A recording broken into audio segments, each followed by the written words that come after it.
অবশেষে দীর্ঘ অবরোধ ভেঙে গাজায় প্রবেশ করছে মানবিক সহায়তাবাহী ট্রাক। বহু মাস ধরে চলা ইসরায়েলের কঠোর নিষেধাজ্ঞা ও সীমান্ত অবরোধের পর ১২ অক্টোবর থেকে গাজায় ত্রাণ পৌঁছতে শুরু করেছে বলে জানায় রয়টার্স ও আনাদোলু এজেন্সি।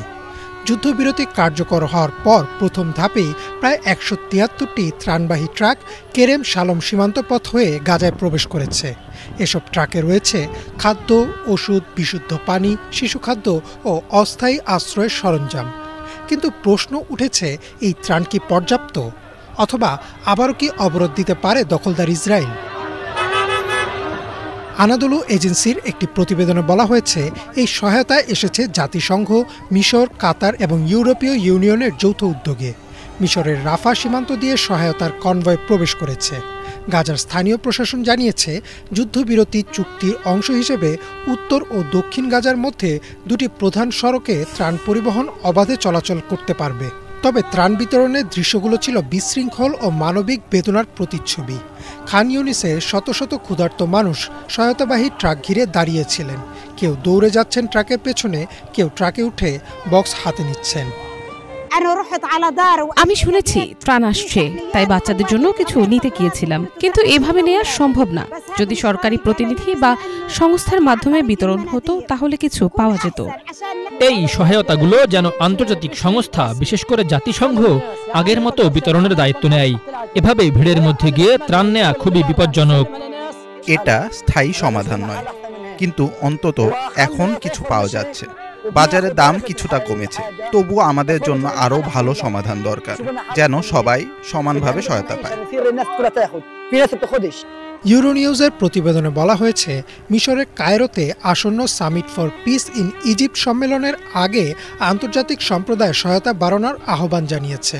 তবে ইসরায়েলি কর্তৃপক্ষ এখনও কঠোর নিরাপত্তা যাচাইয়ের নামে অনেক ট্রাক আটকে রেখেছে। দ্য নিউ ইয়র্ক টাইমস জানায়, ইসরায়েল এখনও প্রতিদিন সীমিত সংখ্যক ট্রাককে অনুমতি দিচ্ছে, যা গাজার প্রকৃত চাহিদার তুলনায় অতি সামান্য। জাতিসংঘের মানবাধিকার সংস্থা জানায়, গাজায় ২০ লাখের বেশি মানুষ এখন জরুরি খাদ্য ও চিকিৎসা সহায়তার উপর নির্ভরশীল।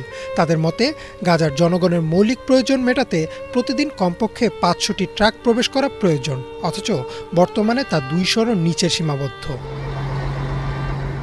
অবরোধের কারণে গাজার অর্থনীতি প্রায় সম্পূর্ণ ভেঙে পড়েছে। হাসপাতালগুলোর অধিকাংশই এখনও চালু হয়নি। বিশুদ্ধ পানির ঘাটতি ভয়াবহ এবং হাজার হাজার পরিবার গৃহহীন হয়ে পড়েছে। কিন্তু সবচেয়ে কঠিন চ্যালেঞ্জটি শারীরিক নয়, মানসিক। ইউনিসেফ জানিয়েছে, গাজার প্রায় ৮০% শিশু মানসিক আঘাত ও ট্রমায় ভুগছে।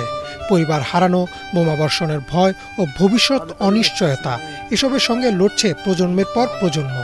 বিশ্লেষকরা বলছেন, মানবিক সহায়তার পাশাপাশি মানসিক পুনর্বাসন ও সামাজিক পুনর্গঠন ছাড়া এই সংকট থেকে বের হওয়া সম্ভব নয়।